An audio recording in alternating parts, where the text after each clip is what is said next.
Hello everyone, and welcome to a story that will make you question loyalty and the true meaning of power. Before we begin, subscribe to the channel and like this video so you don't miss a single impactful story. And now, get ready, because what you're about to hear will take your breath away. The needle on the fuel gauge of her old Chevy trembled in the red zone, a perfect reflection of the emptiness Amelia felt in her soul. The rain fell furiously on the windshield, blurring the lights of New York City, the city that had devoured her and was now spitting her out without mercy. Just an hour earlier, she had a husband, a small apartment she called home, and the fragile hope of the baby growing inside her. Now, all she had left was the echo of her husband Ethan's last words. "I can't have a child. It'll drag me down. My future is worth more than this, more than you." He had chosen ambition.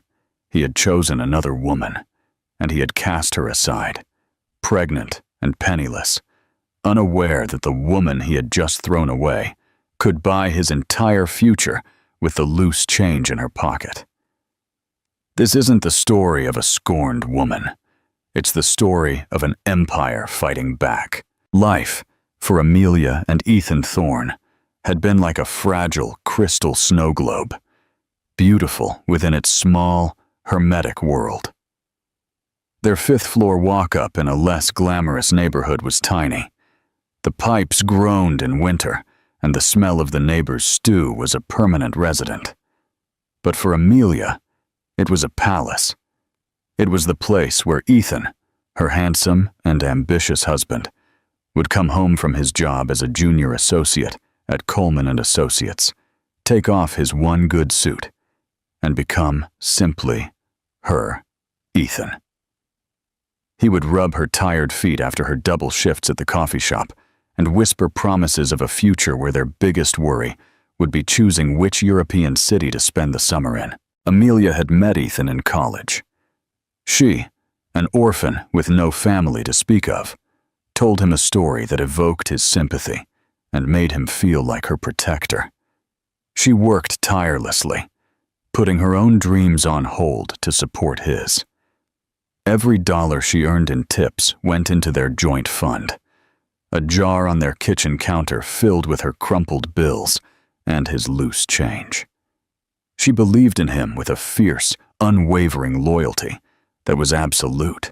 The first crack in their snow globe appeared 6 months ago when Ethan was assigned a major project directly with Chloe Coleman, the daughter of the firm's founding partner, Coleman. Chloe was everything Amelia was not: poised, sophisticated, with a lineage that reeked of old money and an air of superiority that followed her like expensive perfume.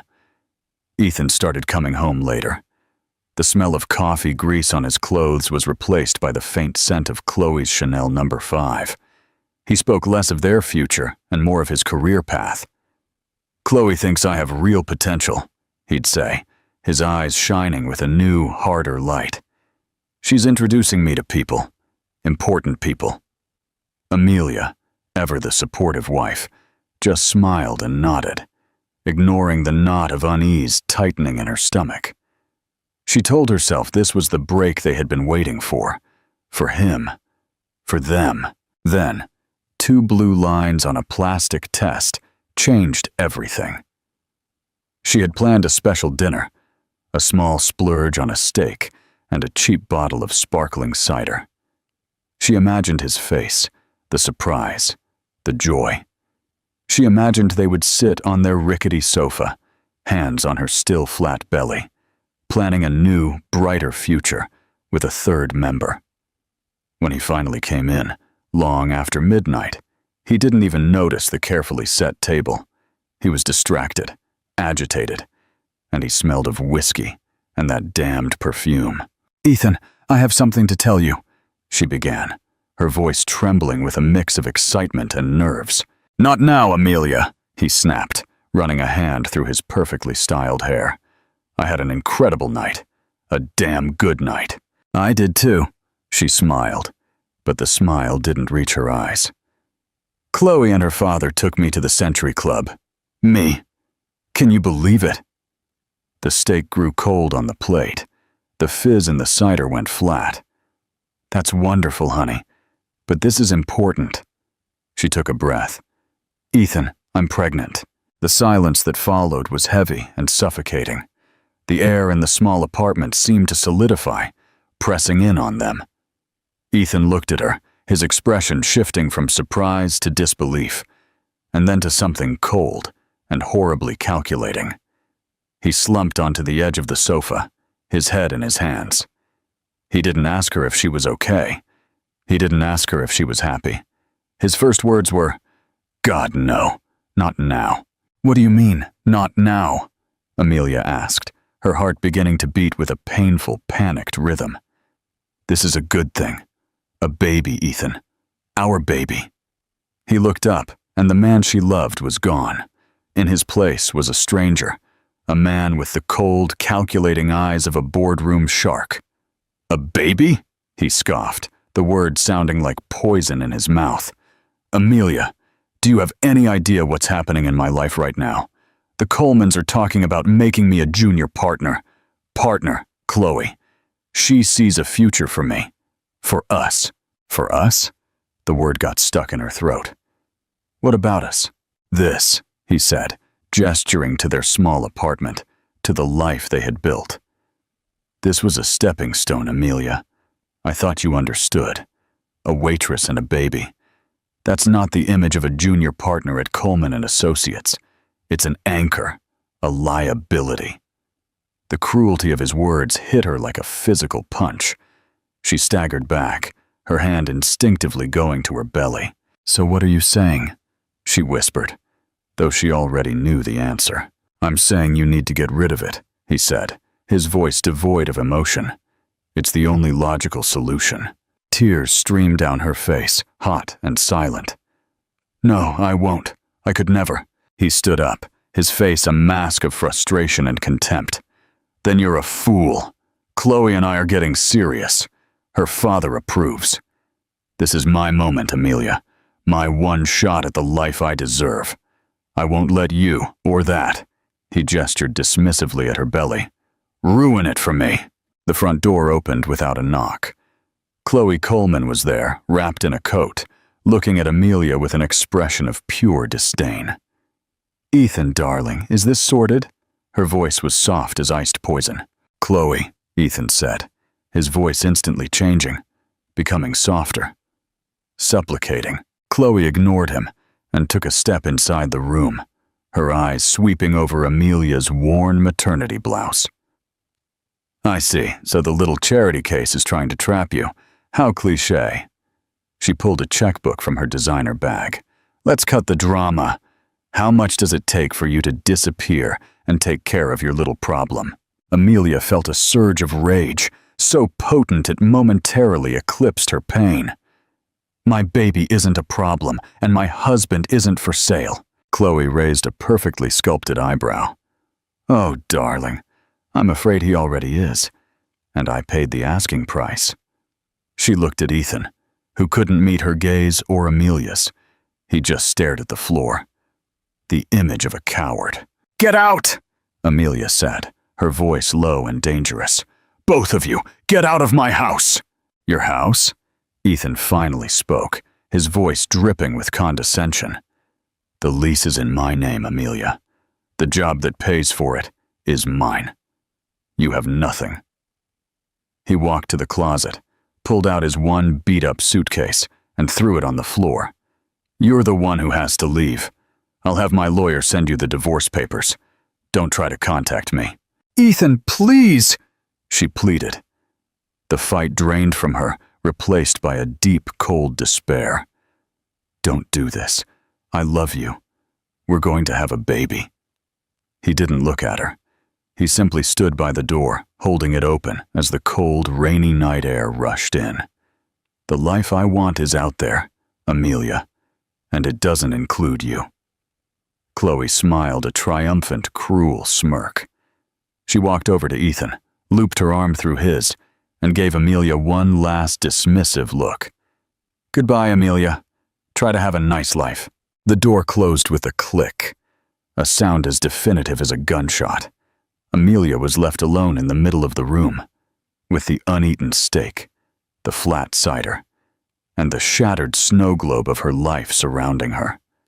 All she had left was the small, secret life growing inside her, and a name she hadn't spoken in 6 years.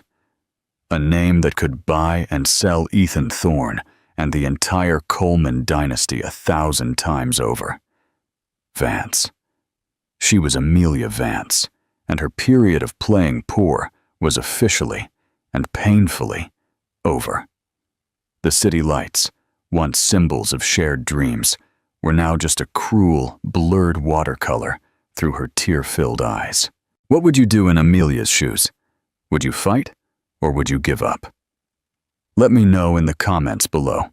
The return of the heir. Amelia drove aimlessly, her car's sputtering engine a sick parody of her own failing heart. Every corner held a memory. The coffee shop where they had their first date. The park where he had proposed with a ring he bought on credit. The movie theater where they shared popcorn and whispered about the future. It was all a lie.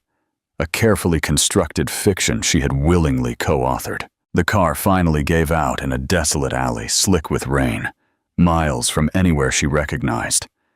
The silence was absolute, broken only by the drumming of the rain on the roof and her own harsh sobs.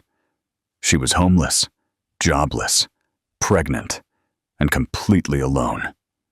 The check Chloe had scoffed at was still on the table, an insult she would have burned before cashing. For a few terrifying hours, she knew true desperation. She felt the cold, hard edge of rock bottom. It was there, huddled in the driver's seat of a dead car, that the pain began to curdle. It twisted and hardened, cooling from a sea of molten hurt into something sharp and solid. Steel. The girl who cried and loved Ethan Thorne died in that alley. In her place, a woman she hadn't been in a long time began to awaken. She found a payphone, a relic from another time, just like the part of her that was about to be resurrected. Her fingers were numb as she dialed a number etched into her memory, a number she had sworn to herself she would never call again. It rang once, twice, before a crisp, familiar voice answered, a voice that belonged to a world of tailored suits and mahogany desks. "Vance Global!" "Mr. Peterson," she whispered, her voice cracking. "It's me. It's Amelia."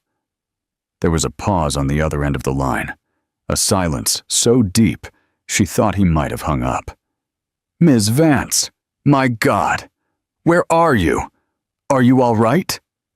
The professional veneer was gone, replaced by genuine, urgent concern. "No, Mr. Peterson, I'm not all right," she said, a new wave of tears threatening. "I need you.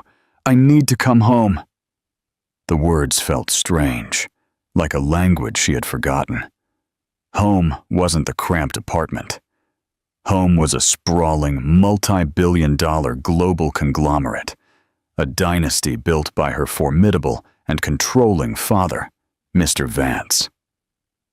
She had run from that world 6 years earlier, desperate for a normal life, for a love that wasn't a transaction, for an identity that wasn't just the Vance heiress. She had found what she thought was love, and it had turned out to be the most brutal transaction of all. Within an hour, a sleek black car, so out of place in the grimy alley, it looked like a spaceship, pulled up beside her.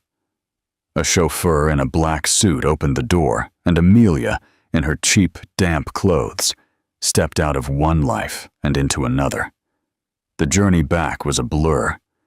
She was taken to a private airfield, to a Gulf Stream that was on standby for her family. Mr. Peterson, in his early 60s, her father's most trusted advisor and the man who had known her since she was a child, was waiting for her on board. He was older, grayer, but his eyes held the same quiet intelligence and kindness she remembered. He didn't pry or ask questions. He simply wrapped her in a cashmere blanket, ordered her a hot meal, and spoke to her in soft tones. "Your father never stopped looking for you, Amelia," he said quietly, as the jet ascended into the clouds, leaving the city of her heartbreak behind. His methods were unorthodox, but he never lost hope. Her father, Mr. Vance, was an industry titan, a ruthless negotiator who saw the world in terms of assets and liabilities. He had wanted to merge her life with another powerful family to secure the dynasty. Her refusal, her escape, had been the ultimate act of defiance. When they landed in Geneva, her father wasn't there to meet her. It was a calculated move. She knew it. He was reasserting his power. She was driven to the sprawling Vance estate on the shores of Lake Geneva, a place she hadn't seen since she was 21. The staff lined the great hall, their faces impassive.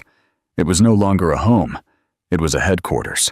She spent the first few weeks in a state of suspended animation, healing physically, but nurturing a cold, growing rage inside. Mr. Peterson became her confidant. She told him everything about Ethan: the coffee shop, the lies, the pregnancy, the brutal final betrayal. She left out no detail. Mr. Peterson listened, his expression hardening with every word. When she finished, he looked at her with a steady gaze. "What do you want to do, Amelia?" The old Amelia would have wanted to hide, to raise her child in quiet obscurity, but that Amelia was gone. "I want to learn," she said, her voice clear and strong for the first time in months. "I ran from this world because I didn't understand it. Now I want to control it. I want you to teach me everything my father was going to teach me. Finance, acquisitions, corporate law, strategy, everything." "And the Costas? The Colemans?" Mr. Peterson asked. Already knowing the answer, a chilling smile touched Amelia's lips. "They're a liability, and the first lesson of Vance Global is that we cut our liabilities, but not quickly. I want them to build their house of cards as high as they can. I want them to feel safe, successful, and powerful, and then I'm going to pull the one card at the bottom and watch it all come crashing down." Her father finally summoned her to his office a month later. The room was intimidating, with floor-to-ceiling windows overlooking the lake and a desk the size of a small car. Mr. Vance sat behind it, a man who radiated power. He was older, but his eyes were as sharp as ever. "You were a fool," he said, his voice grave. It wasn't an accusation. It was a statement of fact. "Yes, I was," Amelia nodded, meeting his gaze without flinching. "I was a fool to think I could find value in a world that doesn't understand it. I was a fool to trade a birthright for a fantasy." A flicker of something, of surprise, of respect, crossed his face. "And now I'm your daughter again," she said. "But I won't be a pawn in your game, Father. I'll be a player. I want my seat at the table. I want control of my own trust fund, and I want access to the best tutors and analysts Vance Global employs. In return, I will make this company more money than you ever dreamed of." For the next 4 years, Amelia disappeared from the world. She plunged into a crucible of education. She worked 18-hour days, fueled by coffee and a burning desire for vengeance. She learned to dissect a balance sheet with surgical precision, to spot market trends before they happened, to wage corporate warfare with the ruthlessness of a seasoned general. She was no longer just the heiress. She was becoming the empress. 7 months after her return to Geneva, she gave birth to a healthy son. She named him Noah. He had her eyes and a quiet strength she treasured. As she held him in her arms in the sterile, luxurious hospital suite, looking out at the snow-capped Alps, she made him a silent promise. He wasn't the product of a broken heart. He wasn't a symbol of betrayal. He was the reason. He was the future. He was the sole shareholder of her heart, and the motivation for the war she was about to wage. She let 5 years pass. 5 years for Ethan to climb his filthy stepping stone. 5 years for him and Chloe to become the golden couple of the city's financial scene. 5 years for them to forget about the pregnant waitress he had thrown out in the rain. 5 years was enough time. The statute of limitations on his betrayal was up. It was time to return to the city that had cast her out. Not as Amelia Thorne, the broken victim, but as A.M. Vance, the architect of his ruin. Do you think Amelia's revenge is justified, or is she going too far? Share your opinion in the comments below. The final confrontation and the gilded cage. 5 years had been very, very good to Ethan Thorne. He lived in a sprawling penthouse with panoramic city views, a world away from the 5th-floor walk-up he now recalled with a shiver. His wardrobe consisted of bespoke suits, his wrist sported a Patek Philippe, and his garage housed a gleaming black Maserati. He was no longer a junior associate. He was a senior vice president at Coleman & Associates, and his engagement to Chloe Coleman made him the heir apparent to her father's throne.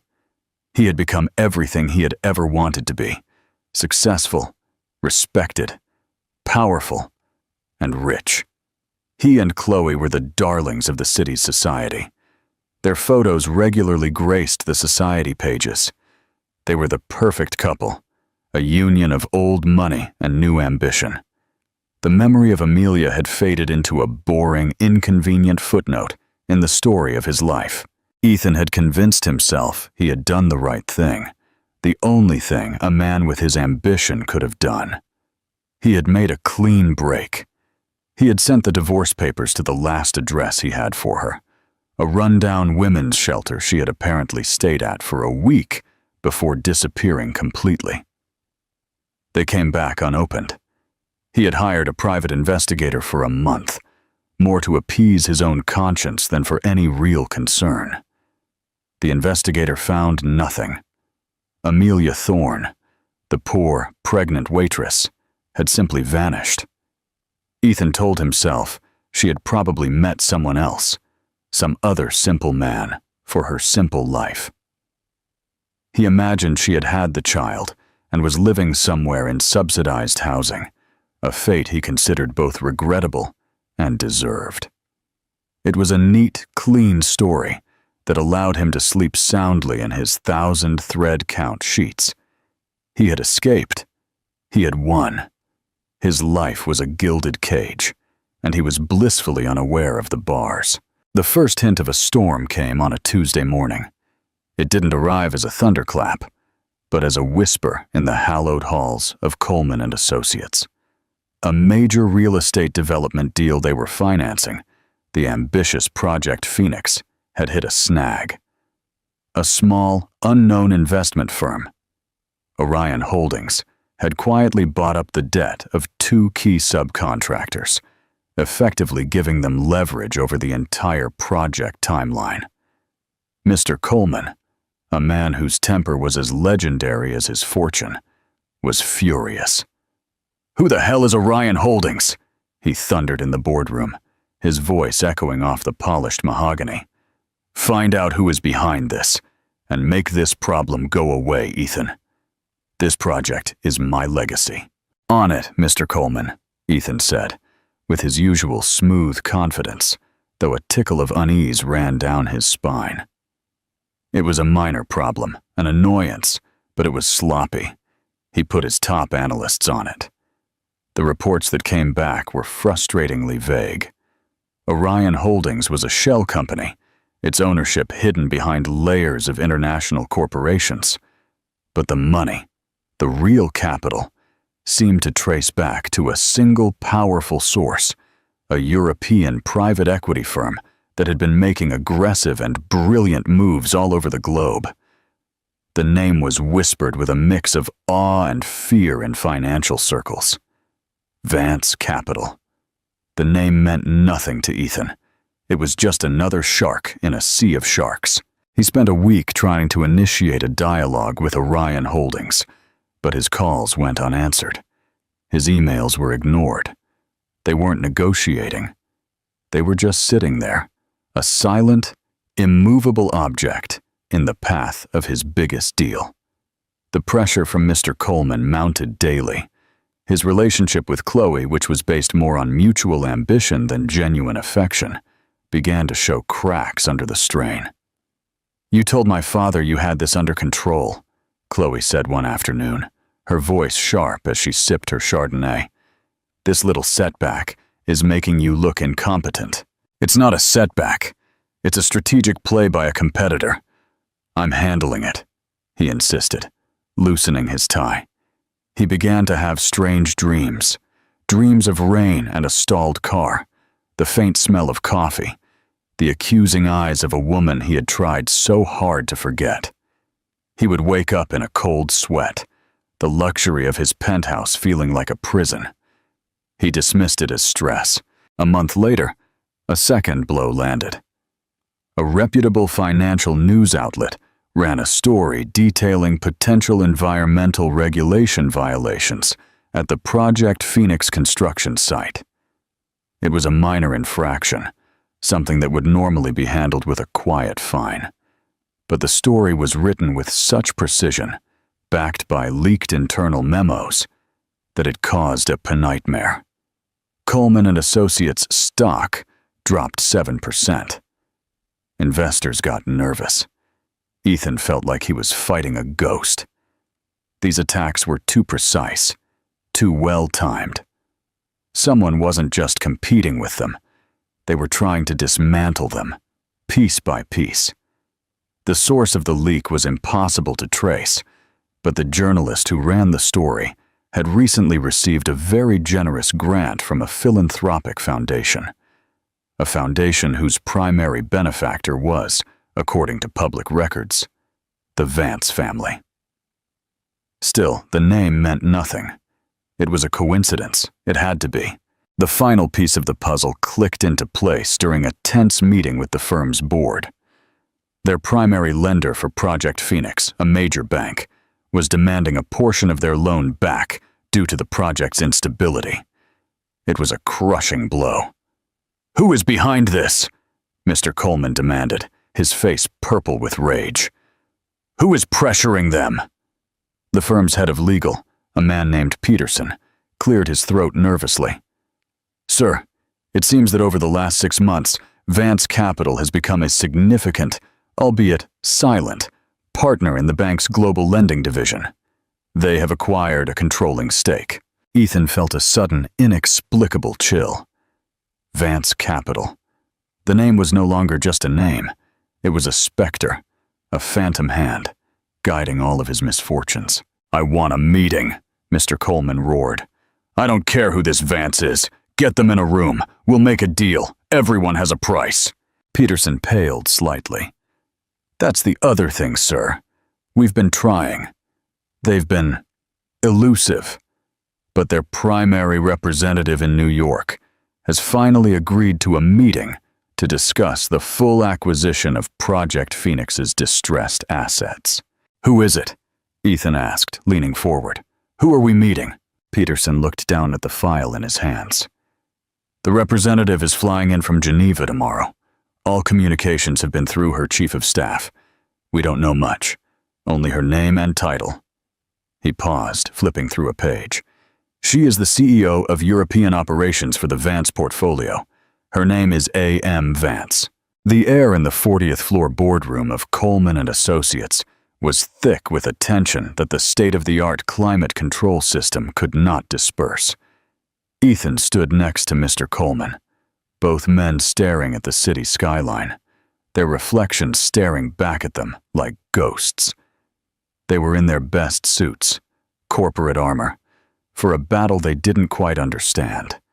Chloe was standing slightly behind them, arms crossed, her expression a mask of nervous irritation. For Ethan, the last 24 hours had been a blur of anxiety. The name Vance had become an obsession. He had spent the night frantically searching the internet, finding only polished antiseptic articles about a reclusive and incredibly wealthy European family and their sprawling, impenetrable empire, Vance Global. There were photos of the patriarch, Good job, Mr. Vance, a man who looked like he could command armies with a single glance. But of A.M. Vance, the CEO of European operations, there was nothing. No photos, no interviews, no social media presence. She was a ghost, a cipher, with a reputation for ruthless efficiency. "Remember, we go in strong," Mr. Coleman growled, adjusting his tie for the 10th time. "They want Project Phoenix. They can have it, but they're going to pay a premium. This is a negotiation, not a surrender." Ethan nodded, but his confidence felt like a hollow shell. He felt like a man preparing to fight a hurricane with a tennis racket. These weren't just competitors. They were apex predators. The attacks on his firm had been too intimate, too precise. It felt personal. At precisely 9 a.m., the doors to the boardroom opened. 2 figures entered. The first was a man in his 60s, with silver hair, an impeccably tailored suit, and an air of quiet authority. Ethan recognized him from his research. Mr. Peterson, the legendary right-hand man and chief counsel to Vance himself. The fact that Peterson was here in person sent a jolt of alarm through the room. This was a bigger deal than they had imagined, but it was the person who followed him who made the air freeze. She was tall and elegant, moving with a grace that seemed to hush the air around her. She wore a simple but exquisitely tailored navy pantsuit that screamed discreet power and quiet wealth. Her dark hair was pulled back in a sleek, elegant bun, revealing a face that was both familiar and chillingly new. Her features were the same, the high cheekbones, the full lips, the shape of her eyes, but the softness was gone. The warmth, the vulnerability, the look of a woman who worked double shifts at a coffee shop. It had all been burned away, replaced by a polished, unyielding strength. Her eyes, the same deep brown eyes that used to look at him with such adoration, were now cold, analytical, and completely devoid of recognition. They swept the room, over Mr. Coleman, over Chloe, and finally over him, with the distant interest of a queen inspecting her subjects. Ethan's blood ran cold. His heart beat against his ribs. A frantic bird trapped in a cage he had built himself. The smell of rain from a long-forgotten night seemed to fill his nostrils. It couldn't be. It was impossible. "Mr. Coleman," Mr. Peterson said, his voice smooth as silk, "allow me to introduce Ms. A.M. Vance, CEO of our European division." Mr. Coleman stepped forward, his hand outstretched. "Ms. Vance, it's a pleasure. I am boss. Mr. Coleman, and this is my daughter Chloe, and our senior vice president, Ethan Thorne." She was Amelia. Amelia didn't extend her hand. She gave Mr. Coleman a brief, almost imperceptible nod. Her gaze lingered on Ethan for a fraction of a second longer, a flash of something unreadable in their depths, before turning opaque once more. "Mr. Coleman," she said. Her voice was the biggest shock of all. It was lower, softer, with the slight, clipped accent of someone educated in the finest European schools.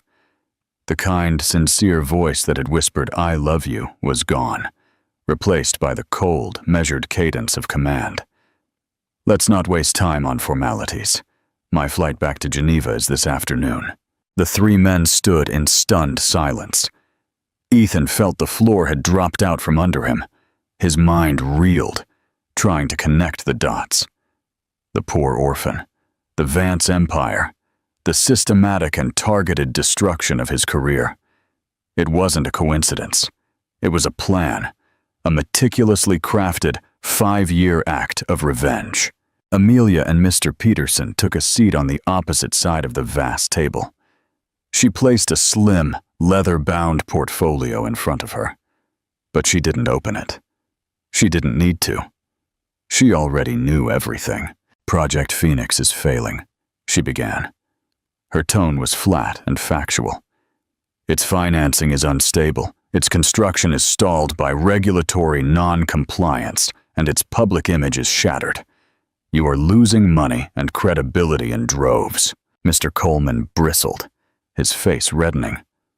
"Now you look here, Ms. Vance. These are temporary setbacks." "They are not setbacks, Mr. Coleman," Amelia interrupted, her voice cutting through his bluster like a shard of ice. "They are symptoms of a terminal disease within your firm, a disease of over-leveraging and poor leadership." Her eyes flicked to Ethan for a moment. "My firm, through its subsidiary Orion Holdings, now controls the critical path of your project. The news story that exposed your environmental violations came from data we acquired. The pressure on your lender came from us. Every single one of your setbacks over the last 6 months originated from my desk." The confession was delivered so calmly, so matter-of-factly, that it was more devastating than any shouted accusation. It was a declaration of total war. Chloe was the first to find her voice, sharp and incredulous. "You're admitting to corporate sabotage." Amelia turned her head slowly to look at Chloe. "I am admitting to a strategic acquisition of a distressed asset, Ms. Coleman. Your firm was simply too arrogant to see it. You saw an annoyance. I saw an opportunity." She paused, letting the weight of her words settle. "We are prepared to offer you 30 cents on the dollar for the entire project. That includes the land, the blueprints, and all associated debt. It's a generous offer. It will save your firm from bankruptcy and allow you to walk away with a shred of dignity." 30 cents on the dollar was an insult. It was a predator's offer designed to bait them.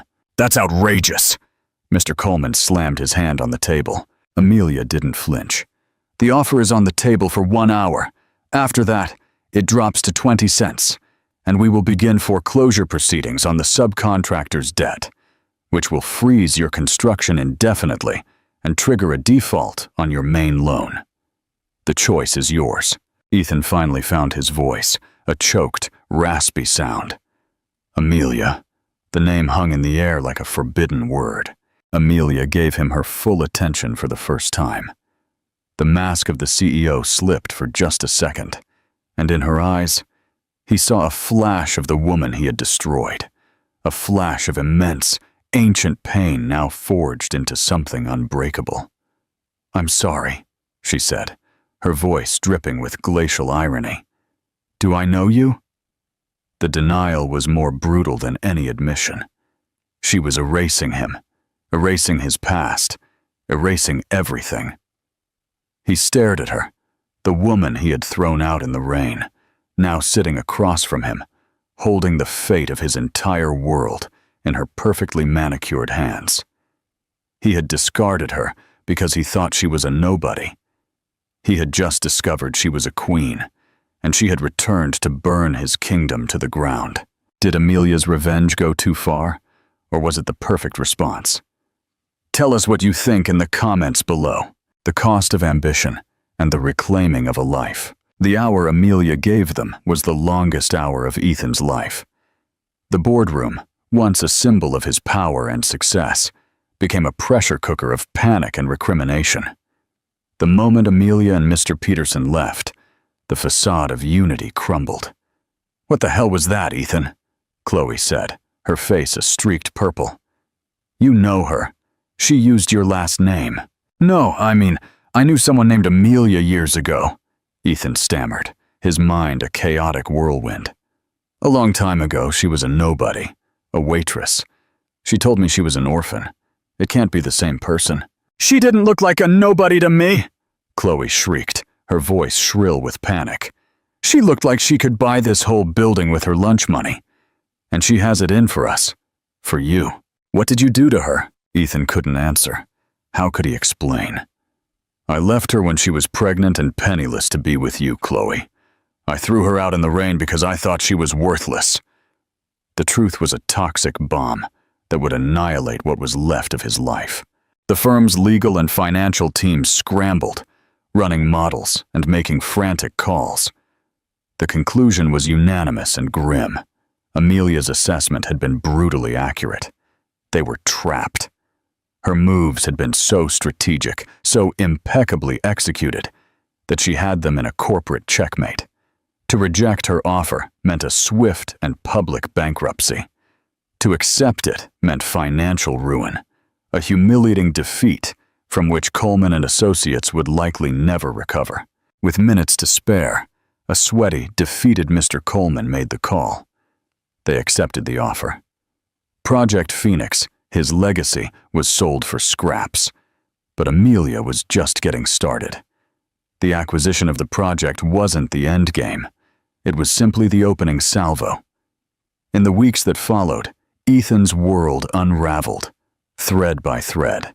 Amelia, operating as the enigmatic A.M. Vance, was an invisible and relentless force. First came the social humiliation. A society gossip columnist, who had once fawned over Ethan and Chloe, ran an anonymous item about a prominent financial bigwig who had brutally discarded his pregnant first wife for a life of luxury. The details were just vague enough to avoid a lawsuit, but specific enough that everyone in their circle knew exactly who it was about. Whispers followed Ethan and Chloe at charity galas and country club dinners. Old friends distanced themselves. Invitations began to dwindle. Next, Amelia went after his professional reputation. She didn't just take over Project Phoenix. She transformed it. Within 2 months under her leadership, the project was rebranded as the Meridian. The regulatory issues disappeared. The financing was restructured with an infusion of capital from Vance Global, and construction resumed at a breakneck pace. She issued a press release not just announcing the project's resurgence, but detailing the prior mismanagement and near-catastrophic leadership under Coleman and Associates, specifically naming Ethan Thorne as the executive who had led it to ruin. He was a pariah in his own office. His colleagues avoided his gaze. The young analysts who once idolized him now looked at him with pity or contempt. Mr. Coleman, his mentor and soon-to-be father-in-law, now looked at him with undisguised hatred. He saw Ethan not as his successor, but as the man who had brought this curse upon his house. The tension in his relationship with Chloe became unbearable. Their arguments were frequent and vicious. "This is all your fault!" she shrieked at him one night in their silent, opulent penthouse. "What you did to that woman, you brought her back as a monster. She's destroying my father's company. She's destroying my life." "Our life," he corrected, his voice desperate. "I did it for us." "There is no us anymore," Chloe replied, her eyes cold. "There is only this disaster you've created. You were supposed to be my partner, an asset. Now you're just a liability, the biggest one I have." The final blow came directly from Amelia. She poached his entire high-performance analysis team, not with simple offers of more money, but with the promise of working on innovative global projects, of being a part of the Vance empire. She offered them a future, something Ethan could no longer provide. He was left with a skeleton crew, an impossible workload, and the ghost of his former success. He began to see her everywhere. A flash of a woman with dark hair getting into a black car, the glimpse of a navy pantsuit in a crowded lobby. He became paranoid, tormented. The city that had been his kingdom now felt like his personal hunting ground. He tried to contact her. He sent emails to her corporate address, pleading for a meeting. They went unanswered. He tried calling her office, only to be politely but firmly blocked by a phalanx of assistants. In one moment of sheer desperation, he even drove to the address of the new project headquarters, the Meridian, hoping to find her. He was stopped at the gate by security and threatened with a restraining order. She had made herself completely inaccessible, a goddess on a mountain, issuing judgments from on high, while he was left to wander in the desolate valley of the consequences she had engineered. He was losing his job, his fiancée, his reputation, his sanity. He had taken everything from her 5 years ago, and she was now paying it back with interest. He realized, with a growing, nauseating horror, that she wasn't just trying to ruin him. She was systematically erasing him from the world he had paid for with her heart. The subpoena arrived on a Friday afternoon. It wasn't a formal invitation, but a simple, stark email from Mr. Peterson's address. Ms. Vance will see you. 4 p.m., the Meridian Building, 50th floor. Come alone. Ethan felt a jolt of terror and a strange, desperate relief. The silent war was over. This was the final confrontation. He spent the next 2 hours in a daze. He showered and put on his best suit, although it felt as if he were dressing a corpse. He looked in the mirror and saw a stranger. The confident, ruthless man who had discarded Amelia was gone, replaced by a gaunt, broken shell. There were dark circles under his eyes, and his hands trembled slightly. The Meridian Building was a shining testament to Amelia's power. It was the old Project Phoenix, reborn as a gleaming glass and steel skyscraper that dominated the city skyline. It was the tombstone of his career. He was escorted by a silent security guard to a private elevator. The ride to the 50th floor was quiet, ascending through the clouds. The doors opened directly into a vast, minimalist office. The west wall was a single pane of glass, offering a stunning, godlike view of the city he once thought he owned. Amelia wasn't behind the massive, empty desk. She stood by the window, her back to him, looking down at the world below. "It's a view, isn't it?" she said, her voice quiet and even, without turning. "From up here, everything looks so small, so insignificant." "Amelia," he exhaled, his voice barely a whisper. She turned slowly. Today, she was dressed in a simple, but exquisitely tailored cream-colored dress. She looked serene, powerful, and utterly untouchable. There was no anger on her face, only a deep, chilling stillness. "I asked you not to use that name," she said coldly. "Amelia Thorne died 5 years ago in a stalled car in a nameless alley. You killed her. I am Ms. Vance."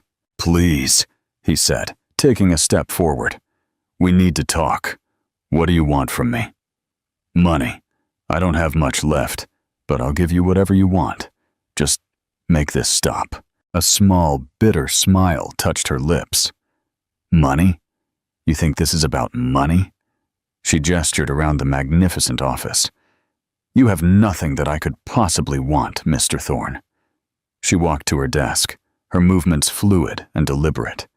She didn't sit, but leaned on it, crossing her arms. "For 5 years," she began, her voice a low, melodic blade. "You lived in a penthouse built on a lie. You wore suits paid for by my broken heart. You toasted your success with a woman you traded your soul for. You built a kingdom on my ruins. Did you ever think of me? Of course you did. Don't lie," she interrupted, her voice sharp. "Not anymore. You didn't think of me. You created a convenient narrative where I vanished, a ghost you could safely ignore. Because to truly remember me, to remember what you did, you would have to admit to yourself the kind of man you really are. A coward, an opportunist, and a thief." He flinched as if he had been struck. Every word was a perfectly aimed dart. "I loved you, Ethan," she continued. And for the first time a flash of the old Amelia, a glimpse of pure pain, appeared in her eyes. "I cleaned floors and served greasy food so you could chase your dream, which I thought was our dream. I would have done anything for you. And when I came to you with the most precious news a person can share, the news of our child, you looked at me and saw a liability, a drain on your career. You and that poisonous woman threw me out like garbage." Tears welled in Ethan's eyes. He saw it all again. The rain, her pleading face, the finality of the closing door. "I was a fool," he choked out. "I was ambitious. I was wrong. I'm sorry. I'm so sorry." "You're sorry?" Amelia laughed, a sound devoid of all humor. Being sorry doesn't bring back the nights I spent in a homeless shelter, terrified, pregnant, and alone. Being sorry doesn't erase the fact that you tried to convince me to extinguish my own child's life for your convenience. She pushed off the desk and walked slowly toward him, circling him like a predator. So no, this was never about money. It was about an accounting, a balancing of the books. You took my home, so I took your firm. You destroyed my name, so I destroyed your reputation. You took my future, so I took yours. An eye for an eye, Mr. Thorne. It's the first rule of business, isn't it? He was now openly weeping, shame and regret washing over him in a nauseating wave. What can I do? I'll do anything to make it right. There is nothing you can do, she said, her voice softening, but not with pity. It was the softness of finality, because you still don't understand what you truly lost. She returned to her desk and picked up a silver-framed photo that had been face down. She turned it over. It was a picture of a little boy, maybe 4 years old, with dark curly hair and Amelia's deep brown eyes. He was laughing, sitting on a swing in what looked like a beautiful sun-drenched garden. He was a perfect, beautiful child. "This is Noah," she said softly. "My son, our son." Ethan stared at the photo, and the full weight of his actions crashed down on him with the force of a physical blow. It wasn't just a career, a fiancé, or a reputation he had lost.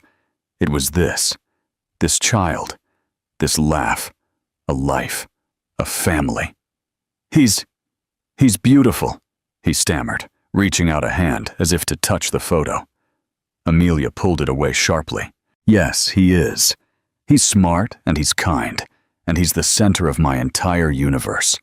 Every move I've made, every company I've acquired, every strategy I've deployed has been to build a world for him. A world you will never be a part of." She looked at him, the powerful, untouchable Ms. Vance, and for a fleeting moment, he just saw her as a mother protecting her child. "You have been terminated from Coleman and Associates, effective this morning," her voice said once more. "All business. Chloe Coleman has ended her engagement. Your penthouse is a corporate asset, and you are expected to vacate by the end of the month. You have nothing left, Ethan. I've made sure of it." She turned and placed the photo of her son back on the desk, facing her. "The accounting is complete. The books are balanced. Now get out of my office. Get out of my building. And get out of my life." He stood there, a completely shattered man, stripped of everything. He had discarded her for a kingdom of ambition, and she had returned not just to reclaim her own, but to show him the true, priceless treasure he had thrown away. Ethan staggered out of the Meridian building into the harsh afternoon light, a ghost in a city that no longer knew his name. The world he had so carefully built had been publicly and professionally demolished. The news of his firing was already spreading through the financial world. His phone vibrated incessantly with notifications, emails from HR about his severance, or lack thereof. A terse text from Chloe that simply read, "Don't contact me again," and news site alerts detailing the management change at what was left of Coleman and Associates. He spent the next few weeks in a state of self-pity and despair. He moved into a cheap rental apartment that smelled of stale cigarettes, a place that was a grim echo of the one he and Amelia had once shared. The Maserati was repossessed. The Patek Philippe was sold for a fraction of its value to cover rent. He tried to find work, but Amelia's scorched earth campaign had been exhaustive. His name was toxic. The man who once commanded boardrooms couldn't get a call back for a junior analyst position. On a rainy Tuesday, in a fit of pathetic desperation, he found himself outside a small, exclusive private school. He knew from a deep dive into society blogs that it was where Noah was enrolled. He just wanted a glimpse, a chance to see the son he had lost. He stood across the street, a pathetic figure in a wrinkled suit, as mothers and nannies in immaculate uniforms picked up their children. Then he saw him. Noah bounced down the steps, his small backpack askew, his face lit with a cheerful grin. He was holding hands with Mr. Peterson. The boy chattered non-stop, pointing out a dog on the street, and Mr. Peterson listened with a grandfather's indulgence. They were an image of a happy, normal life, a life Ethan had thrown away. As they approached a waiting luxury car, the back door opened, and Amelia stepped out to greet her son. She knelt down, her powerful CEO persona melting instantly, replaced by the pure, unadulterated love of a mother. She smoothed Noah's hair and hugged him tightly, her face buried in his small shoulder. In that moment, watching them from across the street in the rain, Ethan finally understood. Her revenge was never about destroying him. It was about protecting them. Everything she had done, the corporate takedown, the social exile, was to build a fortress around her new life with her son. A fortress so high and so strong that the man who had hurt her could never touch them again. His destruction was simply a necessary defensive measure. He wasn't the target. He was simply an obstacle that had been removed. Defeated, he turned and walked away, finally accepting his own utter irrelevance. Meanwhile, Amelia's life had just begun. With the chapter on the Colemans closed, her focus shifted completely. The cold fire of vengeance that had driven her for 5 years had served its purpose. It was now extinguished, replaced by the warm, steady glow of purpose. She had proved to her father and to the world that she was not just an heiress, but a brilliant and capable leader in her own right. She earned not just his respect, but his partnership. She established the Noah Foundation, a massive philanthropic effort dedicated to supporting single mothers and providing educational opportunities for underprivileged children. She poured hundreds of millions into it, creating shelters, funding scholarships, and building daycare centers. She used her own painful past as a blueprint to help others build a better future. The girl who once needed a shelter was now building them for thousands. She never remarried. Men were interested, of course. Powerful, wealthy men who were drawn to her intelligence and strength. But her life was full. Her empire was her work, but Noah was her world. Her evenings were not spent at galas, but at home, in her sprawling Geneva estate or her New York penthouse, doing homework, building elaborate Lego castles, and reading bedtime stories. One night, about a year after her final meeting with Ethan, Mr. Peterson found her on the penthouse terrace, looking out at the city lights. Noah was asleep inside. "A letter came for you today," Mr. Peterson said, holding out an envelope. "It's from him." Amelia looked at the plain white envelope. Ethan's name wasn't in the return address, but she knew. She took it, her fingers steady. For a moment, she considered opening it. Maybe it was one last desperate plea. Maybe it was an apology, written with the clarity of a broken man. But then she looked at the city lights, at the Meridian building, shining brightly among them, a monument to her resilience. She thought of her son sleeping peacefully in his bed, safe and loved. She had already written the end of that story. There was nothing left to say.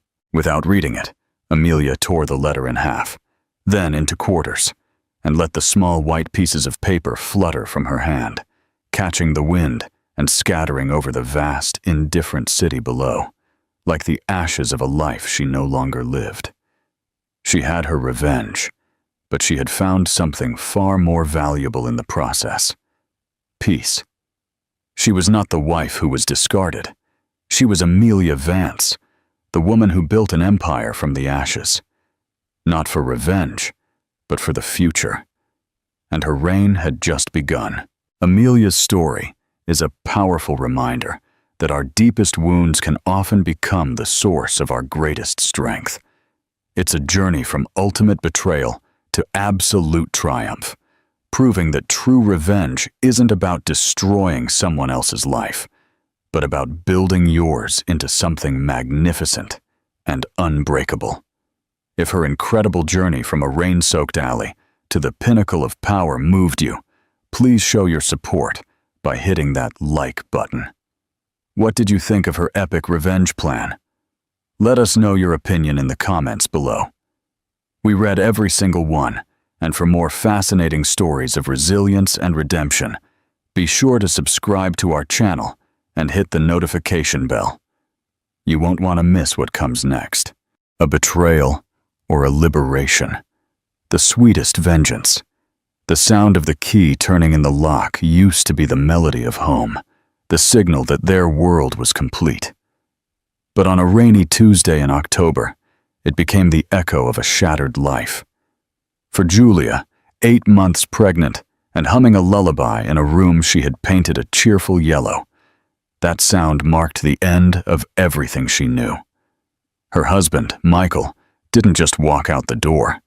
He destroyed their shared future for a life with another woman, leaving Julia with nothing but a mountain of debt and a child he no longer wanted. This is not just a story of heartbreak. It is the tale of a woman who, finding herself in ruins, decided not to cry, but to build an empire from the dust. Hey, before we go on, I'd love to know, have you ever faced a moment that felt like the end, only to discover a new beginning? Share your story in the comments below. And if you're enjoying this, don't forget to like this video and subscribe to the channel for more stories of resilience. The air in the small apartment on Elm Street was thick with the scent of fresh paint and the imminent arrival of happiness. Julia was in the doorway of what would soon be the nursery, one hand protectively on her bulging belly. The walls were a cheerful shade of yellow, the color of sunflowers and new beginnings. A half-assembled white crib waited in a corner. For the past 3 weeks, this room had been her sanctuary, a physical manifestation of the love she felt for the tiny life growing inside her, and for the man she shared that life with, her husband, Michael. He was late tonight, but it wasn't unusual. As a senior partner at the prestigious architectural firm of Velasco and Solis, long hours were the norm. It was the price they paid for this life, the cozy apartment, the dinners out, the future that shone so brightly on the horizon. A future that included their son, whom they had already decided to name Leo. Julia smiled, tracing the outline of a cloud she had just painted above the crib. Leo's little sky. The familiar sound of the key in the lock pulled her from her reverie. "Michael, you're home!" she exclaimed, her voice filled with relief. "I just finished the clouds. You have to see them." She stepped out of the room, wiping her hands on her jeans, a smile ready, but it vanished the moment she saw him. He was standing in the doorway, his expensive overcoat dripping rainwater onto the doormat. His face, usually so open and expressive, was a hard, closed mask. He wasn't looking at her, but through her, his gaze fixed on some point in the distance. He held his leather briefcase in one hand, gripping it so tightly his knuckles were white. "Michael, is everything all right at work?" she asked, her heart beginning a slow, nervous thud against her ribs. He finally met her eyes, and the coldness in them was a physical blow. This was not the man who whispered dreams to her in the dark, who had gently kissed her belly just this morning. He was a stranger. "We need to talk, Julia." His voice was flat, devoid of emotion. He didn't move to take off his coat or to kiss her. "Okay," she said. Slowly, her hand instinctively returning to her stomach. "Let me get you a towel." "No," he snapped, the word so sharp it made her flinch. "Just sit down." He gestured toward the living room sofa, the one they had chosen together. playfully arguing over fabric swatches.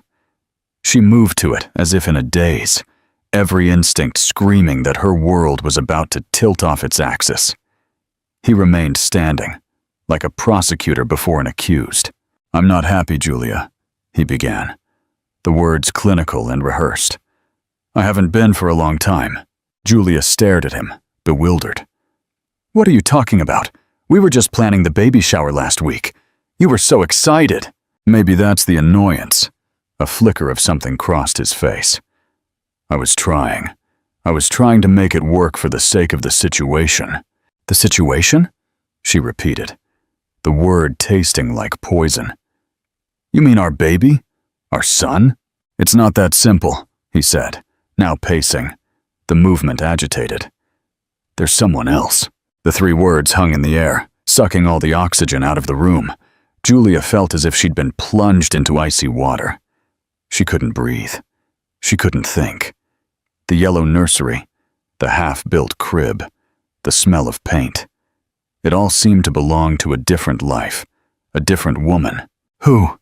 she whispered, her voice barely audible. "Her name is Valerie," he said.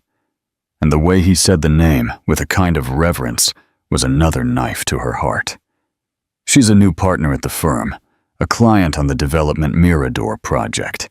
We've been seeing each other for 6 months. 6 months. The timeline crashed together in her mind. 6 months ago, they had celebrated their 2nd anniversary. 6 months ago, they were joyfully trying to conceive. He was with this Valerie while he held her, while they planned their family, while he told her he loved her. The nausea that rose in her throat had nothing to do with her pregnancy. "She understands me, Julia," Michael continued, his voice gaining a self-righteous conviction.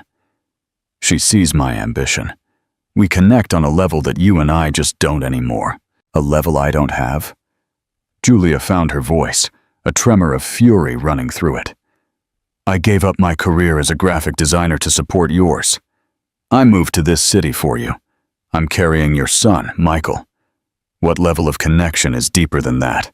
"It's not about that," he said, waving a hand dismissively. "It's about intellectual synergy, a shared vision for the future.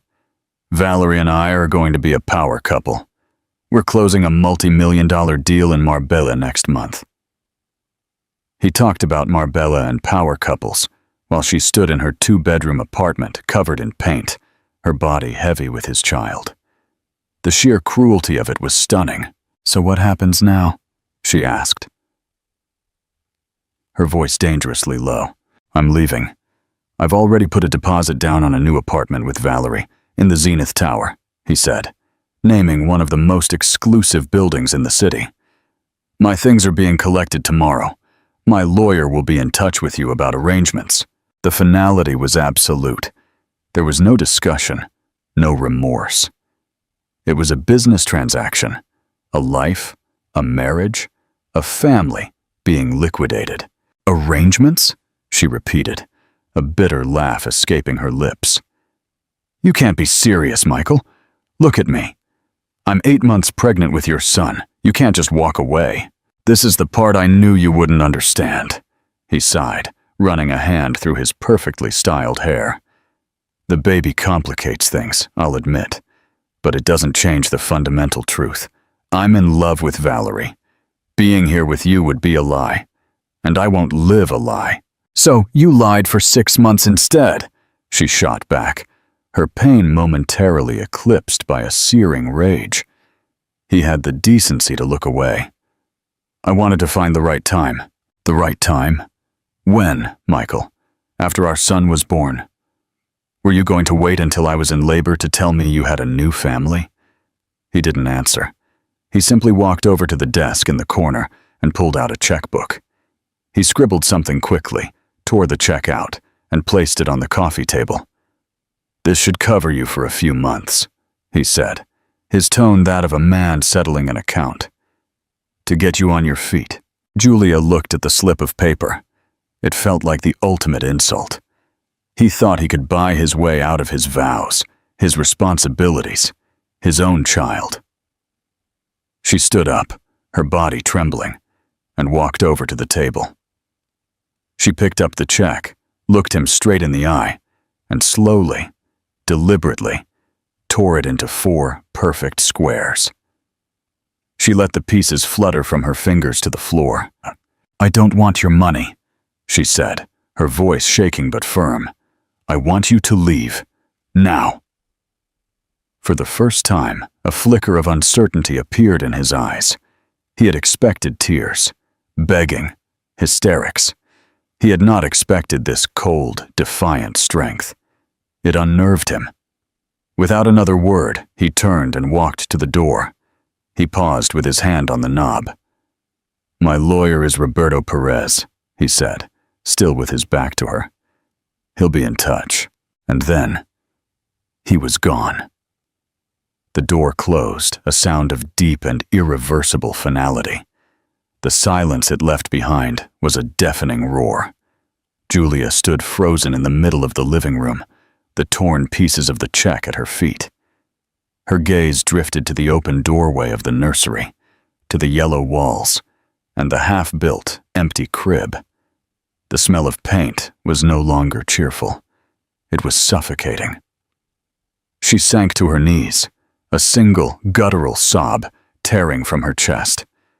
Her hands wrapped around the child the man she loved had just abandoned. The perfect life she had so carefully painted had just been washed away by a storm she never saw coming. Interactive. Question: imagine Julia in that moment. What would you feel? What would you do? Michael's betrayal is brutal, but is it also an opportunity in disguise? Ponder on that as you continue to read. And don't forget to like the video and share it with someone who needs a boost. The first few days after Michael left were a blur of disbelieving silence. The apartment, once a cozy haven, transformed into a cavernous, echoing tomb. Every object was a painful reminder. The coffee mug with a chip on the rim that was his, the indentation on his side of the bed, the solitary sock she found under the sofa. Julia moved through the rooms like a ghost, touching the surfaces of a life that was no longer hers. The moving company had been brutally efficient, stripping the apartment of Michael's presence in less than an hour, leaving conspicuous, dust-free rectangles on the bookshelves and empty spaces on the walls where his architectural prints had hung. The reality crashed in, not as a single wave, but as a series of relentless, chilling tides. The first was financial. When she went to pay for groceries, her debit card was declined. A humiliating call to the bank confirmed her fears. The joint account had been emptied. Michael had taken it all, leaving only the exact amount of the check he'd offered. And she had torn. Her name was not on the lease. It was a corporate apartment rented through Velasco and Solis. An eviction notice, polite but firm, arrived within the week. She had 30 days to vacate. The emotional toll was even greater. Sleep offered no escape. Her dreams were filled with the cold, dismissive look in Michael's eyes. She would wake up gasping for air, her hand flying to her belly. The baby's kicks, a frantic, fluttering reminder of her terrifying new reality. She was going to be a single mother, unemployed, soon to be homeless. Her best friend, Isabella, became her lifeline. A fiercely loyal and pragmatic emergency room nurse, Isabella showed up the day after Michael left, with 2 large bags of groceries and a storm on her face. She offered no empty promises or soft sympathies. She took one look at Julia's pale, tear-streaked face, hugged her tightly, and then got to work. "All right," Isabella said, her voice brisk as she began unpacking groceries. "First we eat, then we make a plan. Crying is allowed, but only for 20-minute intervals. After that, we get organized." Julia, who hadn't eaten a proper meal in 2 days, could only nod in a daze. Isabella made her a simple omelet and toast, sitting with her at the small kitchen table as she ate in silence. "Did he say anything else?" Isabella asked softly. Her earlier brusqueness softened. Julia shook her head, pushing a piece of egg around her plate. Just that his lawyer would be in touch. Roberto Perez. Isabella's eyes narrowed. Perez. Of Perez, Klein and Associates. He's a shark, Julia. A corporate barracuda. Michael isn't just leaving you. He's gearing up for war. I know. The thought sent a new wave of panic through Julia. War. She didn't have the energy to get out of bed, let alone fight a high-powered lawyer in a legal battle. What do I do, Isa? She whispered, her voice breaking. I have nothing. He controlled all the finances. I quit my job. My savings are almost gone. This apartment is the first thing we're going to solve. Isabella finished for her. You're moving in with me. It's non-negotiable. My guest room is a mess, but it's a room. It's safe. The offer was so kind, so simple, that it broke through Julia's numbness. Fresh tears sprang to her eyes. This time, tears of gratitude. I can't ask you to do that. You're not asking, I'm telling you, Isabella said firmly. We've been friends since we were 10, and we survived Mrs. Juarez's chemistry class together. We can survive this, you idiot. Now, finish your eggs. The call from Roberto Perez came 2 days later. His voice was smooth, polished, and utterly devoid of warmth. He informed Julia that Michael was offering her a one-time settlement of 10,000 euros, contingent on her signing a confidentiality agreement and waiving all future claims for spousal or child support. Child support, Julia repeated, her voice trembling with rage. He's signing away his rights to his own child.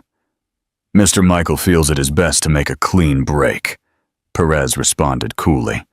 He believes a lump sum payment provides you with the immediate resources to start a new life, untethered by future entanglements, untethered by his own son. The sanitized corporate language made it all the more grotesque.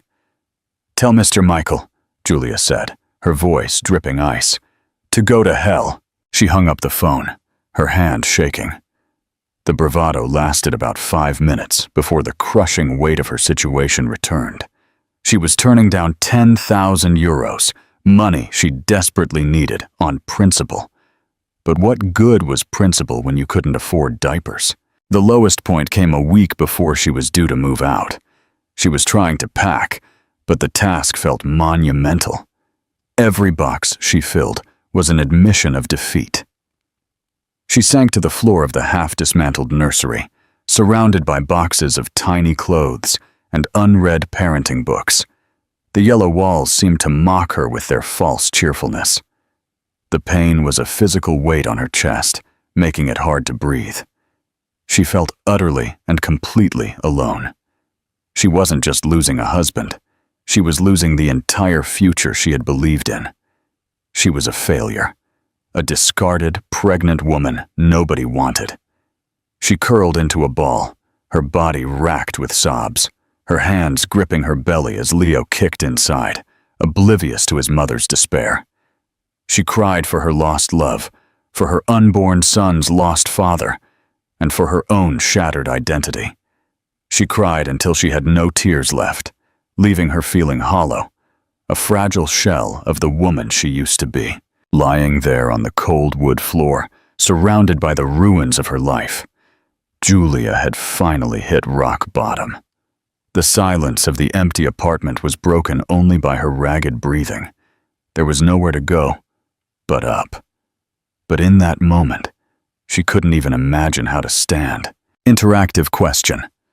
What would you do if you were in Julia's shoes? At your life's lowest point, what small thing could give you a push? Think about that, and comment below. And if this story is inspiring you, give this video a like and subscribe to join our community. The first few weeks in Isabella's apartment were a period of suspended animation. Julia existed in a fog, moving between the guest bed and the living room sofa.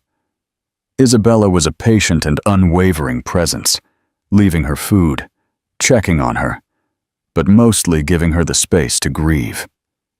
She took care of the logistics of moving Julia's remaining belongings into a small storage unit, a task for which Julia was infinitely grateful. The turning point didn't come with a dramatic epiphany, but with a quiet, mundane craving. One dreary afternoon, as rain lashed against the window, Julia was assailed by a sudden, intense desire for her grandmother's lemon lavender cake. It was a taste from her childhood, a confection of comfort and unconditional love. Her grandmother, Eleanor, had been a baker, her kitchen a magical place of warmth, sugared air, and gentle wisdom.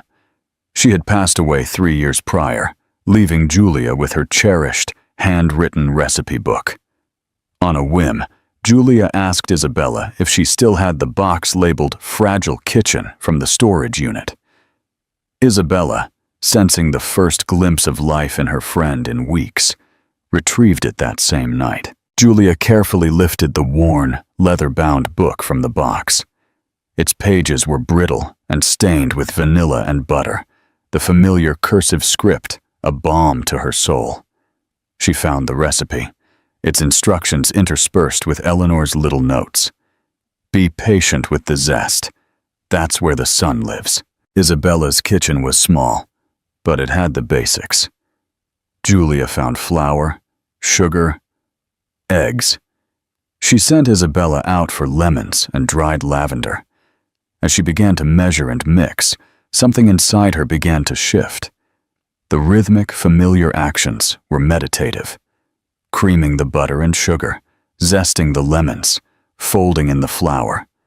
Each step was a small, manageable task in a life that felt overwhelmingly chaotic. The simple act of creation was an antidote to the destruction she had endured.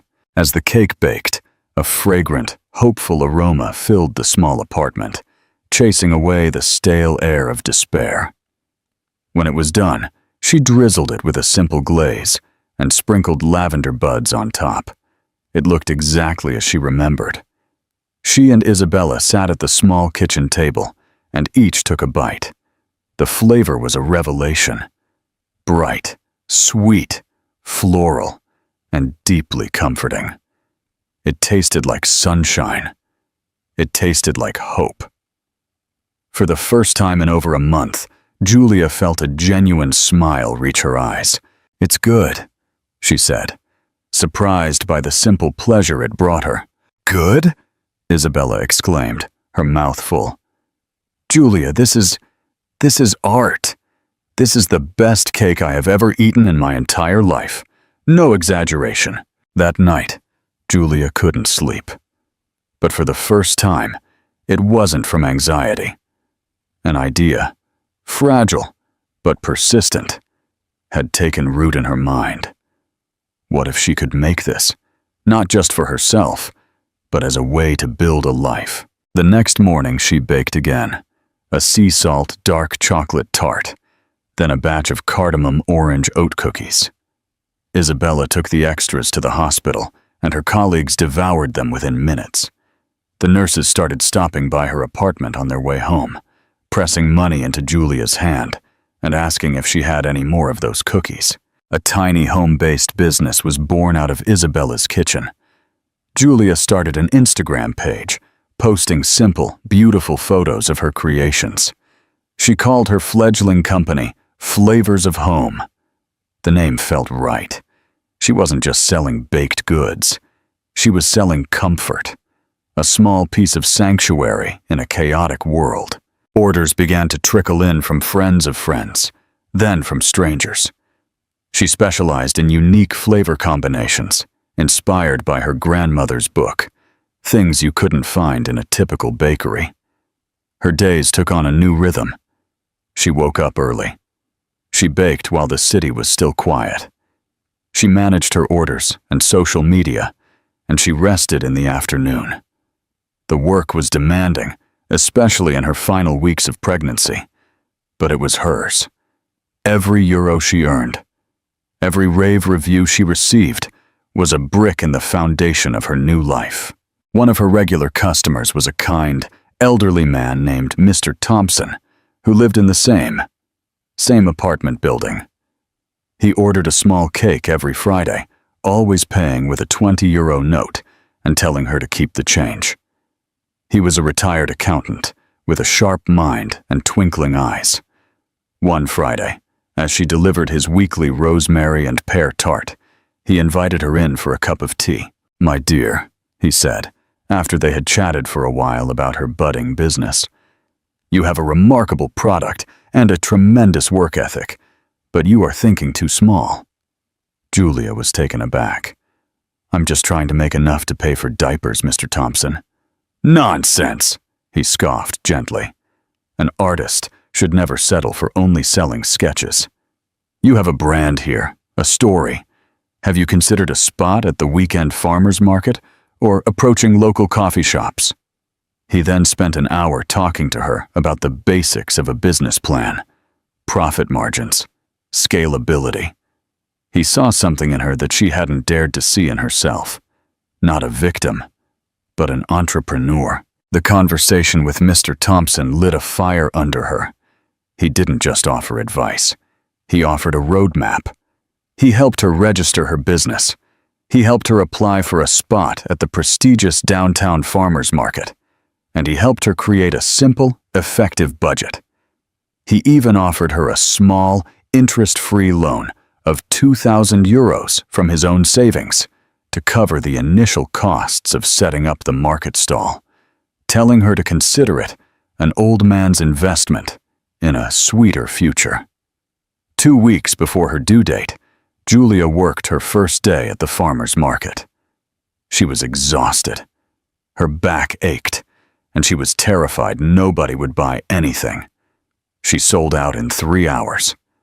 Standing there behind her small table, surrounded by the fruits of her labor, making change for a customer, as her baby kicked gently within her, Julia felt a profound sense of accomplishment. It was a small victory, but it was a beginning. She was no longer just surviving.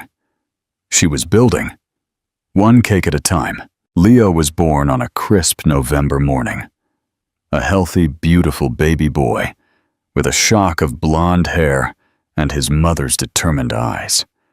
Holding him in her arms for the first time, Julia felt a love so fierce and absolute, it eclipsed all the pain that had come before. This perfect little human was her why.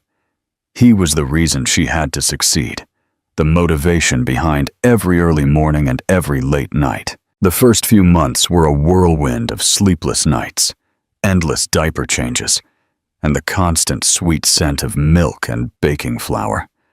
Juggling a newborn and a growing business was the hardest thing Julia had ever done. She would bake with Leo, sleeping in a sling against her chest. The rhythmic hum of the mixer often lulled him to sleep. She learned to type emails one-handed while nursing, to negotiate with suppliers while cradling a fussy baby. Isabella continued to be her rock, often coming home from an exhausting 12-hour shift at the hospital and watching Leo so Julia could get a few precious hours of uninterrupted work or sleep. The farmer's market stall quickly became a local sensation. People would line up for her unique creations, the lemon lavender cake, the salted caramel chocolate tart, the Earl Grey tea scones. She had a story that resonated with people. The single mother building a life for her son. A local food blogger wrote a glowing article titled, "The Sweetest Vengeance," and suddenly, Flavors of Home was the talk of the town. The income from the market and a few steady orders from cafes was enough to get by. But Julia knew she couldn't operate out of Isabella's tiny kitchen forever. The loan from Mr. Thompson had been a godsend, but she needed real investment to grow. She spent her nights after Leo was asleep, meticulously refining the business plan Mr. Thompson had helped her create. She researched commercial kitchen rentals, packaging costs, and potential storefront locations. Her big break came from an unexpected source. One of the cafes she supplied, the Daily Grind, was a small, independent chain with 3 locations. The owner, a shrewd businesswoman named Sarah Chen, was impressed not only with Julia's products, but with her professionalism and drive. "Your stuff flies off the shelves," Sarah told her one afternoon as Julia was making her weekly delivery. "And your brand is fantastic. People aren't just buying a cookie, they're buying the story of flavors of home. What's your next move?" Julia, emboldened by weeks of research, took a deep breath. "I want to open my own storefront, a small bakery and cafe, a place that feels like a true refuge." Sarah listened intently as Julia laid out her vision. She showed her the business plan, the sales figures from the market, the projected growth. Sarah, who had built her own business from a single coffee cart, recognized the same spark in Julia. "I know a space," Sarah said, a thoughtful look on her face. "On Hawthorne Avenue. It used to be a bookstore. The rent is high, but the foot traffic is incredible. It would be perfect for you." She paused, then added, "And I know a few investors who are looking for exactly this kind of local, passion-driven, scalable business. Let me make a call." The meeting was set for the following week. Julia was terrified. She bought a new blazer at a second-hand store, created a professional presentation, and arranged for Isabella to watch Leo. She walked into a sleek, intimidating boardroom to pitch her dream to 2 poker-faced investors, friends of Sarah's. She spoke with a passion and clarity that surprised even herself. She didn't just talk about profit margins and customer acquisition. She talked about the feeling of home, the power of comfort, and the legacy she wanted to build for her son. At the end of her presentation, there was a long silence. Then one of the investors, a woman named Catherine Royce, leaned forward. "That was one of the most compelling proposals I've heard all year. We're in." They offered her a seed investment of €75,000 for a minority stake in the company. It was more money than Julia had ever imagined. She walked out of the building in a daze, the signed agreement in her hand, feeling heavier and more valuable than gold. Meanwhile, miles away, in the sterile luxury of the Zenith Tower, Michael's life was not the glittering success he had envisioned. Valerie was beautiful, ambitious, and exciting, but she was also demanding and materialistic. Their power couple life was a performance, a curated series of expensive dinners, charity galas, and Instagram posts. There was a hollowness to it, a transactional quality that left Michael feeling strangely empty. He thought of Julia from time to time, usually late at night. He imagined she had probably moved back home with her parents, defeated. He pictured her with the baby, his son, a complication he had successfully excised from his sleek new life. He once saw the food blog article about flavors of home on a shared social media feed. He had scoffed. "Good for her," he had said to Valerie with a dismissive flick of his wrist. "Making little cakes. How quaint." Valerie had glanced at the article. Her perfectly sculpted lips tightened into a thin line. "Is that the woman you left?" she asked, a hint of something unreadable in her voice. "She looks resourceful." Michael didn't recognize the woman in the article, smiling confidently, behind a table laden with beautiful cakes. The Julia he had left was broken, crying on their apartment floor. This new version was a stranger to him, and a small, unwanted seed of curiosity was planted in his mind. He quickly dismissed it. He had made his choice. He had chosen power, ambition, and Valerie. He had everything he ever wanted. Or so he told himself. Back on Hawthorne Avenue, Julia signed the lease for her new bakery. The space was dusty and smelled of old paper, but it had large front windows and beautiful exposed brick walls. Standing in the middle of the empty room with Leo cooing in his carrier. She could see in her mind's eye the glass display cases filled with treats, the small wooden tables where people would gather, the open kitchen where she would create her future. It wasn't a half-painted nursery built on a lie. This was real, and it was all hers. 6 months after securing the investment, the Flavors of Home bakery opened its doors. The transformation of the old bookstore was breathtaking. Julia, tapping into her dormant graphic design skills, had created a space that was the physical embodiment of its name: warm, inviting, and elegant. The exposed brick, the reclaimed wood, the soft lighting, and the irresistible aroma of baking butter and sugar created an atmosphere that was instantly calming. Opening day was a phenomenal success. The line stretched down the block, fueled by the considerable social media buzz the bakery had generated and the local press coverage. Julia, moving between greeting customers and putting the finishing touches on a fresh batch of croissants, felt a joy so pure it almost made her weep. Isabella was there, effortlessly manning the cash register, and Mr. Thompson sat at a corner table, beaming with a grandfatherly pride. Even Sarah Chen from the Daily Grind stopped by, giving Julia a knowing, triumphant smile. This was her victory, witnessed by the small village that had helped her build it. The bakery quickly became a beloved neighborhood institution. It was more than a place for coffee and a cake. It was a community hub. Julia knew her regulars by name. She hired her first 2 employees, a young, aspiring pastry chef and a friendly barista, freeing her up to focus on developing new recipes and managing the business. She was no longer just a baker. She was a CEO, a boss, a job creator, and The success did not go unnoticed by Michael. He drove past the bakery one afternoon on his way to a meeting. He saw the cheerful, professionally designed logo, the crowd of people inside, the warm glow spilling out onto the street. He saw Julia through the window, laughing with a customer, looking radiant and confident. She was wearing a chic apron over a simple dress, her hair pulled back, a pen tucked behind her ear. She looked happy. She looked powerful. It was a jarring image that didn't fit the narrative he had built for himself, that of the broken woman he had left behind.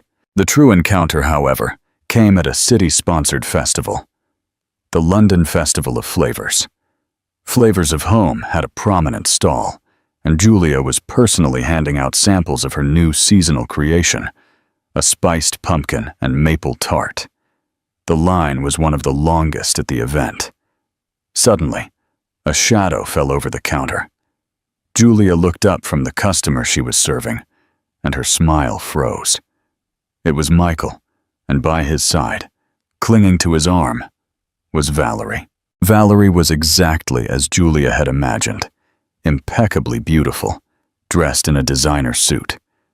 Her expression was one of bored superiority. Michael looked uncomfortable. His eyes darted around as if looking for an escape. "Julia," he said, his voice strained. "What a coincidence to see you here. It's a nice setup." "Michael?" Julia replied, her voice firm and professional, betraying none of the turmoil swirling inside her. She gave Valerie a polite nod. "Welcome to the Flavors of Home stall. Would you like to try a sample?" "No." The offer threw him off balance. He had expected an emotional scene, perhaps some lingering bitterness. This coldness, this distant civility, was disarming. Valerie let out a small, condescending laugh. "We don't really eat street food," she said, her eyes sweeping over the stall with disdain. "But it's adorable what you've done, really, turning a little hobby into all this." The word hobby was laced with venom. Julia felt a flash of anger, but she refused to let it show. She simply smiled. "It's certainly more than a hobby.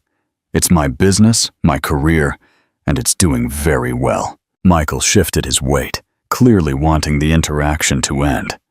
"Well, we should go. We have a reservation at the Clove Club." He named one of the city's most exclusive and expensive restaurants. It was a pathetic, transparent attempt to reassert his status. But before they could leave, a familiar voice boomed from behind them. "Julia, my dear, these tarts are a triumph, an absolute triumph." It was Mr. Miller, the senior partner of Velasco and Solis, Michael's ultimate boss, a man of immense influence and a known gastronom. He held a half-eaten tart, a look of genuine delight on his face. "Mr. Miller, I'm glad you like them," Julia said, her smile now genuine. "Like them? I love them. I want to order 3 dozen for the firm's client reception on Friday," he declared, pulling out his phone to jot down the details. He then noticed Michael and Valerie standing awkwardly to the side. "Michael, what are you doing here?" Miller asked, his tone shifting from jovial to professional. "Didn't take you for a man of the people." He then looked from Michael to Julia and back again, a flicker of recognition in his eyes. "Wait a moment. Garcia, you're the one he—" Mr. Miller, a shrewd and perceptive man, left the sentence hanging. The implication was clear. Michael's face went pale. Valerie's polite smile became a rigid mask. Julia, seizing the opportunity, extended her hand to the older man. "It's a pleasure to officially meet you, Mr. Miller.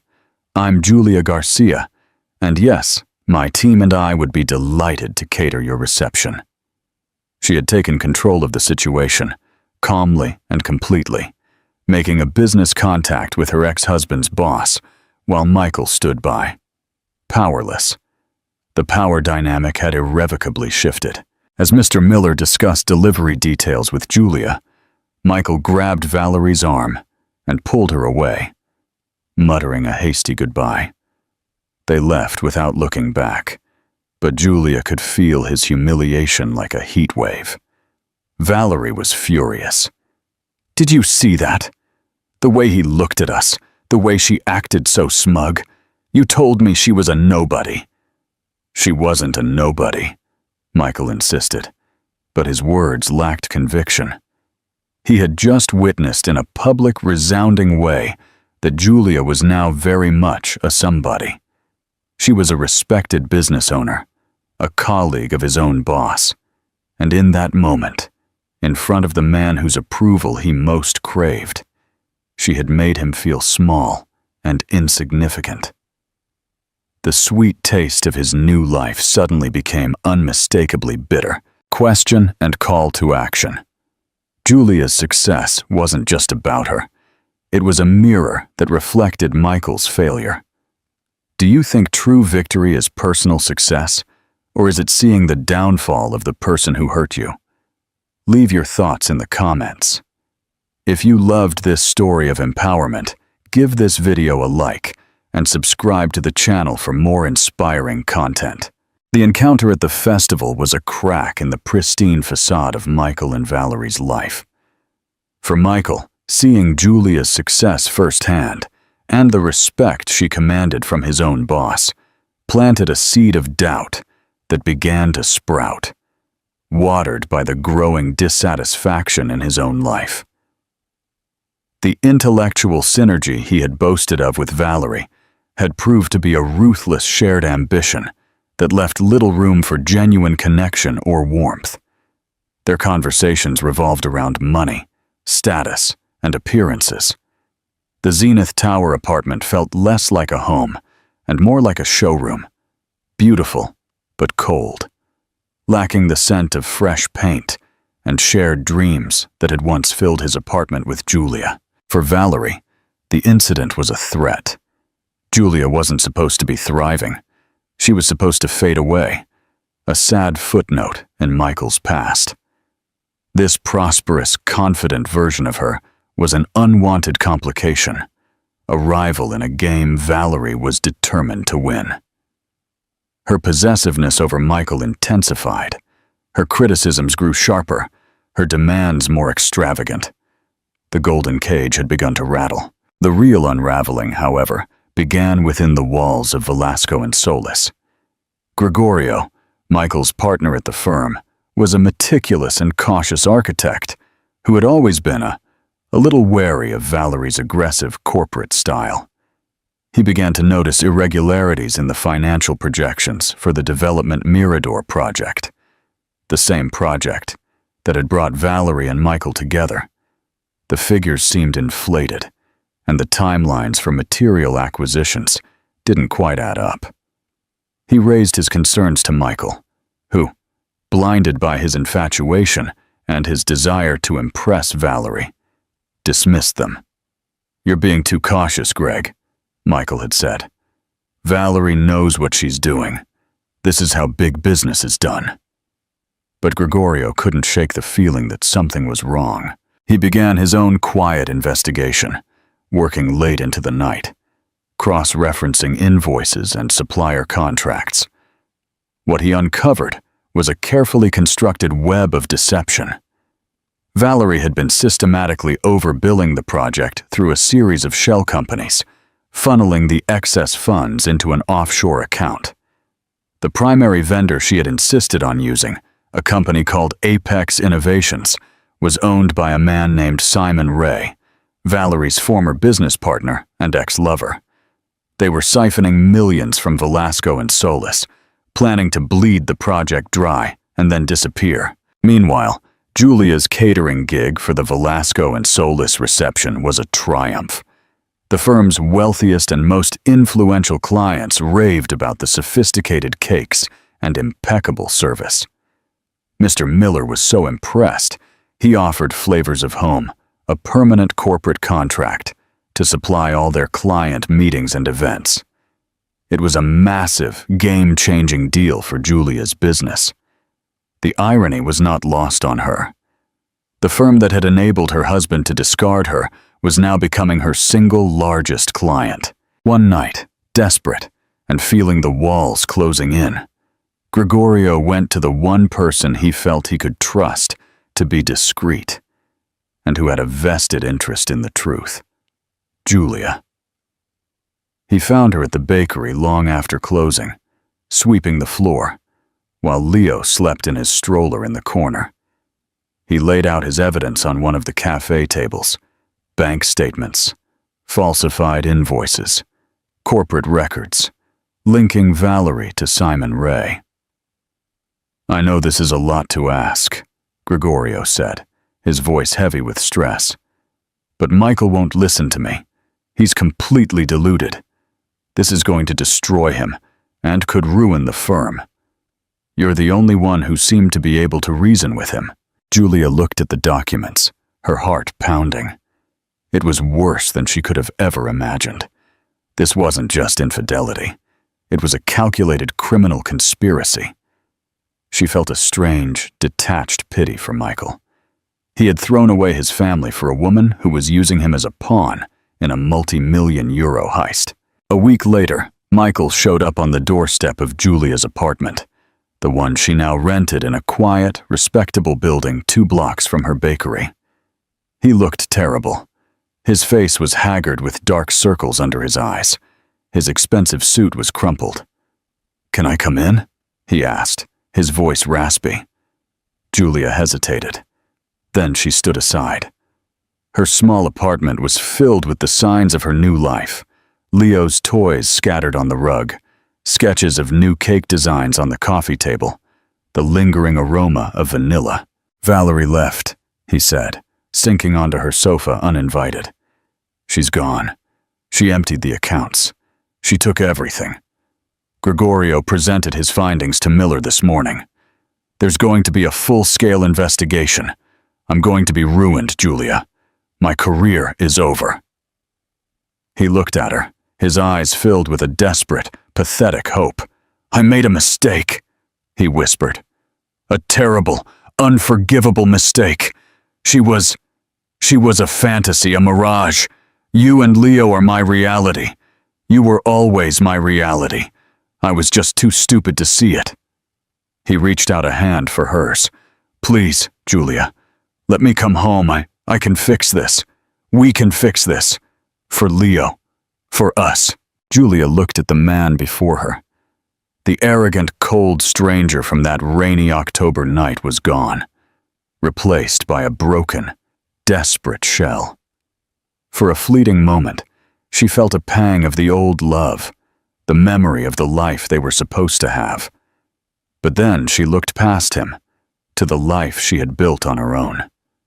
She thought of the terror, the tears, the lonely nights, the grueling work. She thought of Isabella's unwavering support, Mr. Thompson's quiet faith in her, and the pride she felt every time she turned the key in the door of her own bakery. She gently withdrew her hand. "There is no home for you to come back to, Michael," she said, her voice soft but unbreakable. "You burned that one down, and you are not welcome in the one I built from the ashes." She saw the last flicker of hope die in his eyes. He had come to her expecting absolution, a soft place to land. He had fundamentally misunderstood the woman she had become. She was not his backup plan, not a harbor in his storm. "I need you to leave now, Michael," she said, walking to the door and opening it. He stared at her, his face a mask of disbelief and desperation. He finally understood. He had not only lost Valerie and his career, he had lost Julia completely and irrevocably. He stumbled out of the apartment into the hallway, a man who had traded a treasure for a handful of glittering dust, and now was left with nothing. Final call to action. Julia proved that true strength lies in the ability to rebuild, not in the act of revenge. Her story teaches us that the deepest pain can become the force that propels us to create our best selves. What do you think? Was Julia's success the sweetest revenge? Let us know in the comments, and if this story touched your heart, don't forget to like, share, and subscribe so more people can be inspired by stories of triumph like this.